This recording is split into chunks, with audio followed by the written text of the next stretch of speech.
Dexter and Pipeman on W4CY Radio.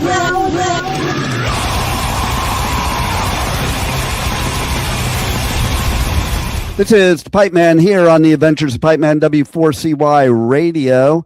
I'm very excited about our next guest because, man, he's got a lot going on, but that's nothing unusual. But I gotta say, I gotta start it off by I have a very important question. Okay. Who the fuck is Billy Morrison? You know what's great is that I can now answer that by saying just go to my Vivo page on YouTube and it'll tell you who the fuck is Billy Morrison. Listen, that idea came from our PR company, and they were right. I've got more than 30-year career in the music business and a lot of credits, and I still feel like I hear, who the fuck is Billy Morrison?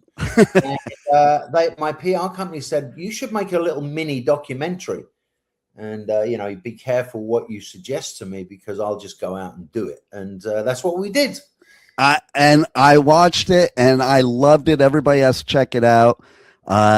My favorite part, I think, of the whole thing was when Al Jourgensen says you're a great human being. He doesn't say that about many people.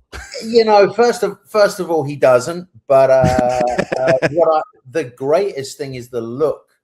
He says what could go wrong, and then gives that knowing look that he knows me quite well, So listen, I love Al, I love Duff, I love Be Real, all the guy, Barry Pointer, all the guys that were involved in that. They just say yes unconditionally, I'm like calling Nuno, going, I need you to just say something, and everyone just goes, yeah, sure, buddy, no problem. So, I love it. My love goes out to all of those people involved in that it was fun to make. And hopefully it does explain a little bit about who I am and why you hear my name, but also with a little tongue in cheek. I mean, I don't take myself that seriously. I'm not trying to have a Taylor Swift solo career. Right. It's only rock and roll. Exactly. And what I do love about it too, it was a brilliant idea to name the documentary that, because pretty much every rock star probably knows who the fuck Billy Morrison is. Right. So it's kind of funny when the general public would say, who the fuck is Billy Morrison? Look, this has many levels to it. If you want to go a little bit deeper, my label and I talk about it all the time. I had a #1 hit with the Aussie song. I've had 3 top 20 active rock hits in a row. It's interesting that the general and actually quite sad. Not for me. I'm doing all right. I'm good. Good. But in general, for music, it's quite sad that someone who is successful, I guess, success is relative, but most kids who are aspiring to be guitar players and musicians and rock stars, they would call what I do success, right? So it's kind of sad that someone who's having that kind of success is unknown. It is, but I also see the blinkered way that our radio and our media portrays us, Well, and it's kind of good in a way. I'm thinking like an artist, it's like, well, not being known also means you have a life, a private life. I got to say, I wouldn't have it any other way. I'm happy. And I mean that. For me personally, I am super happy. I get my ego stroked by going out on tour with Billy Idol for the last 18, 19 years. Yeah. I'm playing Madison Square Gardens and the Staples Center and Red Rocks and Wembley, right? I'm doing that. My ego is covered. My creativity is more than covered with solo albums, I get to work with all these great people, collaborations. I get to work by myself with my art.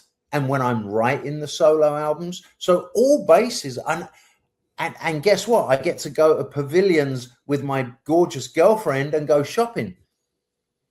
All my bases are covered. What when I said what I said, I mean in a general business term, because for me, like I said, I'm great. I'm good. I'm very grateful. But it is sad that I would I chose to have a laugh and make Who the Fuck is Billy Morrison? Yeah, it's brilliant. I mean, it was fun. It was, I don't know about brilliant, but it was a lot of fun. Oh, I think it was brilliant. And that's the key. You're a true artist too. And you said the word fun. Like if you're not having fun creating art, you're doing the wrong thing. Okay. There's plenty of careers available where you're not having fun. Right. Go work in a bank from 9 to 5. You won't have fun. You'll earn some money, you'll pay your mortgage, but you won't have fun. If you want to have like fun, remember why you're doing this. You know what I mean? Right. Like I can go and work in Target any day of the week. Exactly. Be grateful for the fun that you get to have as a creative. And the people, speaking of good human beings, because in my example, like I was a big part of the Sunset Strip scene in the 80s, but then I left and I was like in the financial business. So I became a suit, and I wasn't having fun. Like I was making money, and there was some fun because there was some debauchery, just like there was at the Sunset Strip, but there were a bunch of assholes that you worked with and worked for. And so now coming back to music and doing radio and podcasting and going on tour and doing festival coverage and stuff like that, it's like I'm having fun. It's like I go to these festivals. Sometimes I'll bring my youngest daughter, and halfway through the first day of a 4-day festival, she's like, Dad, I don't know how you do this every weekend. I'm already done. And I'm like, I get home and I'm kind of like, I need to get back out there. But it's horses for courses. It's each to their own. And, I do believe, you've seen both sides of that, of the coin. And I think financial stability is something that drives a lot of people. And that's fine. That is understandable, especially in this day and age. And if you want financial stability above all else, then you do not need to be in the creative entertainment business in any shape or form, because there's no exactly stability. But I've been fortunate enough to earn a little bit of money in entertainment.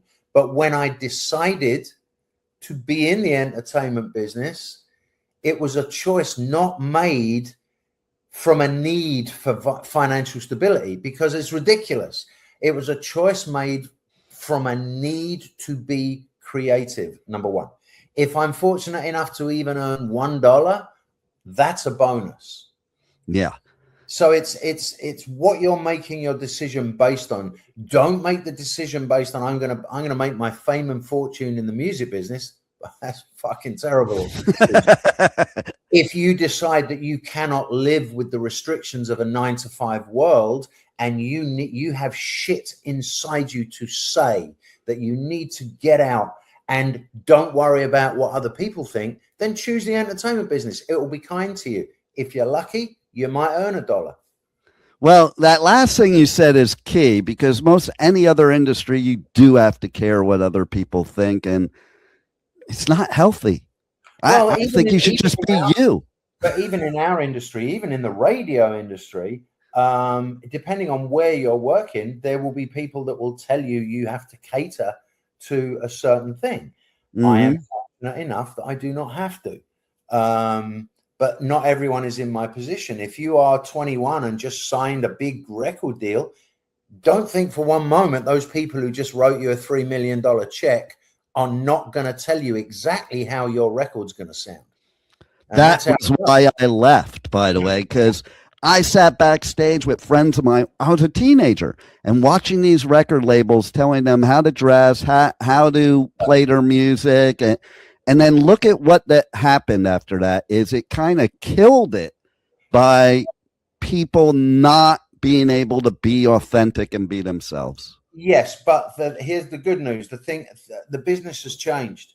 Yes. First of all, I want to go on record as saying I am very fortunate. My position is very fortunate. But even for people not in my position, the business has changed so that basically what I'm saying is you can make a record from your own home. Right. A decent Exactly. sounding record. So you do not need the $3 million check from the Enormodome people, right? It's nice. But when you take that check, that means you are beholden to them ultimately on every decision. Oh, and yeah. they're going to want their $3 million back. They're going to want it back. It's not a gift. We all find that out when we throw the TV out the window and then it's on the room service bill when you check out that you're paying. Oh, shit. Okay. So, you know, the business has changed and I am living proof that you can put out records, good sounding records, without major label corporate. But I will also say that my record label are 1 in a million in that they're a small label out of Chicago. Yes, we're distributed by Virgin, but lots of people are. And Virgin have been great with us. But the guys behind my record label, they're hard to find, those kind of guys. When I say, I want to do a record that's got a country song, a piano ballad, a metal song, and a hip hop song, and they go, okay. I love it. Really hard to find. Let me tell you that. That's a needle in a haystack for sure. And yeah, I think we're doing it for the second time, you know. I think too, like you and I talked last year in February, and you know, some sad stuff has happened since then. Yeah. But I fully believe with all this stuff you're doing now and what's going on right now, that you know, you got Ozzy walking with you. Yeah, I choose to believe that. I mean, I've not to get all weird. I've dreamt about him. You know, I was close with the guy, and I know the family do as well. But I dreamt about him, and he's definitely. Listen, the guy was the biggest Billy Morrison flag waving supporter in the world. Right. He was the guy that told me I can do anything. You can paint, he said. You can paint. Oh, look, fucking hell. I'm a gallery artist for 15 years, hugely successful artist. So he supported me in life, and I know that he supports me now.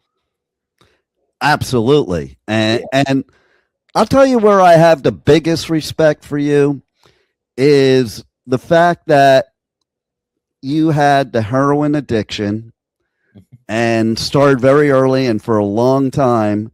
Yeah, I did. And you overcame it. And here you are. Like, listen, my own personal experience, most of my friends from high school are dead from ODing on heroin. And even I had 2 years ago, a grandson pass away from ODing on heroin at the same age as when you started heroin. Yep, that's fucking right. Look, it's not really, I know this is going to sound hard to take in, but it's not really anything to do with me. Because otherwise, why do some people live and some people die? True story. The good people die. I am fortunate enough that whatever, look, it's certainly, I'm not religious, but there's definitely some power that is bigger than me, because otherwise, when I'm in charge, when I'm in power, I get shot, I get stabbed, I do time, and I die. That's fact. I proved it. So whatever's bigger than me that stopped me from dying wanted me here for a certain reason. Now, you know, did I see the big neon sign that power put up there going, dude, you need to stop? Yes, I saw it. I paid attention. I was granted a moment of clarity. I saw the sign. I'm like, yeah, I'm going to die and no one's going to give a fuck. But it doesn't mean that I did that. Otherwise, all my friends that are dead would still be here. It's luck, and it's the ability to see that neon sign just for a second, because we all get it and some of us just aren't looking. pay attention. A lot of my friends just didn't see the neon sign that was put up for them. So these days I'm very grateful, and obviously I don't live like that anymore, but I choose to think that it wasn't necessarily me that did that. Well, that's a pretty good perspective on it there. And for sure, I think there was something bigger than you, because they wanted people, whatever it was, wanted people to know who the fuck Billy Morrison is. A very good segue. I like that. Right. And here we have your upcoming Hollow. Oh my God. Like, you have more incredible people joining you. Like, it seems like anybody who's anybody in rock and roll wants to join you on this mission. I don't know whether they want to join me or whether they just feel awkward when I ask them. No, I can say with certainty, every person that I've worked with on both records now have been just beyond my wildest expectations. They say yes immediately. They are enthusiastic. They work with me. I mean, I'm a producer on everything. So that's why it's a bit, people are like, well, it's Billy Morrison's solo record, but you've got a bunch of friends. Yeah, but I wrote the songs, I play them all. You know, I produced the whole thing, and I have stories. I don't know whether I can go into them particularly, but I produce in the biggest sense of the word. I mean, I'm sitting there with Manson when he's singing. And the talent of a producer is to be able to talk to the artist and suggest things, maybe do this, maybe do that. I'm doing that. I'm doing that with Rock and Roll Hall of Fame members. I'm doing that with all the guests. And there is some kind of unspoken respect that we all have, that they are just listening to me and they're working with me. And I think the more I put out, the more product like this that I put out, the more I'm proving to all of those people they can trust me. Keyword. Be Real said it in the movie, Who the Fuck is Billy Morrison? He talks about how I am invested in their performance. Do you have what you need? Do you want me to rewrite that verse? That's what true collaboration is.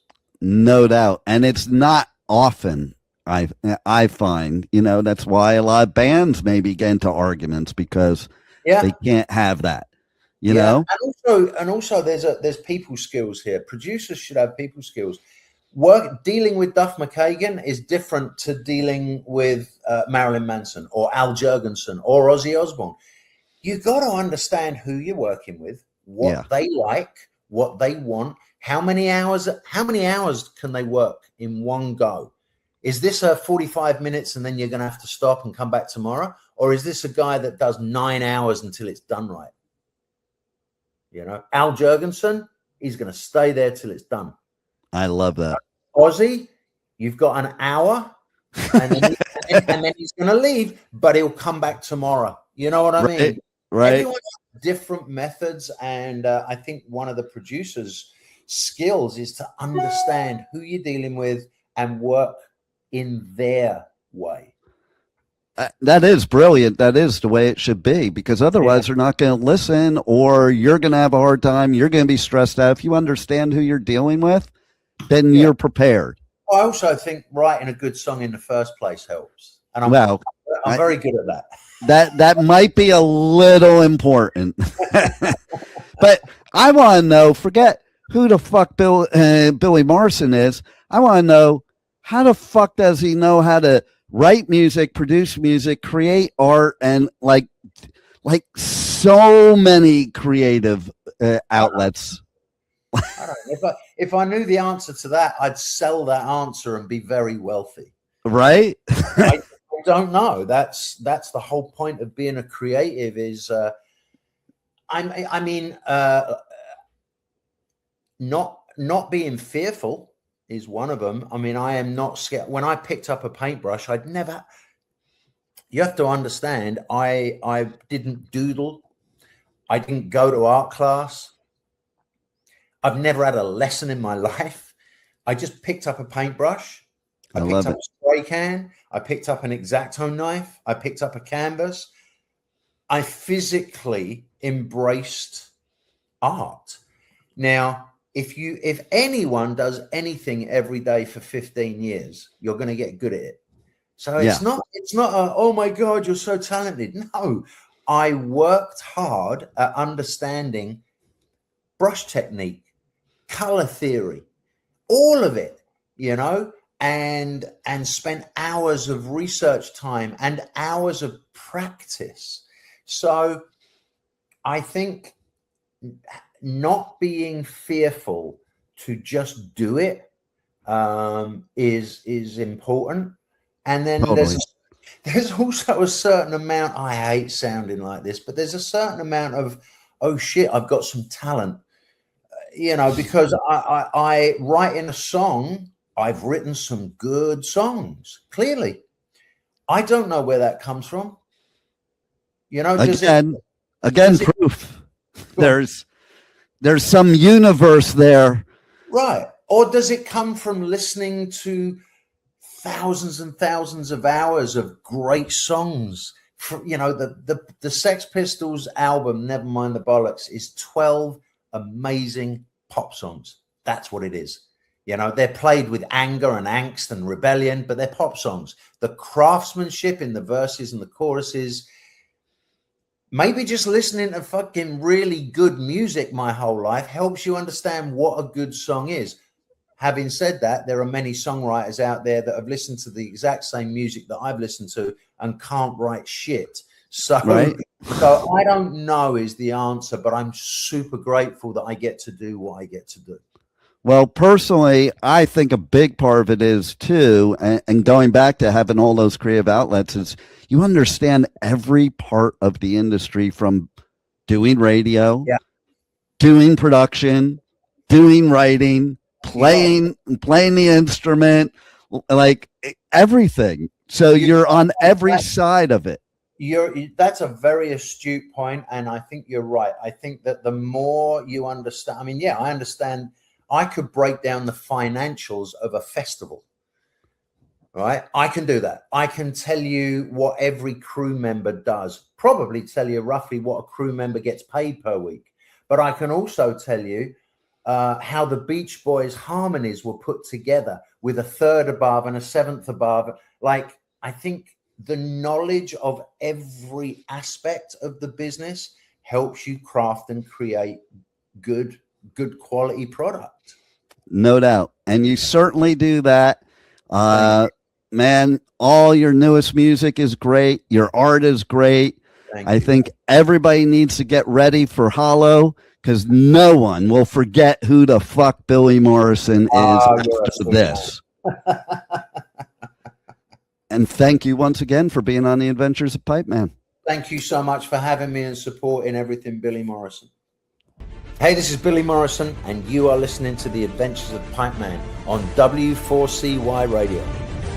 Thank you for listening to The Adventures of Pipe Man on W4CY Radio.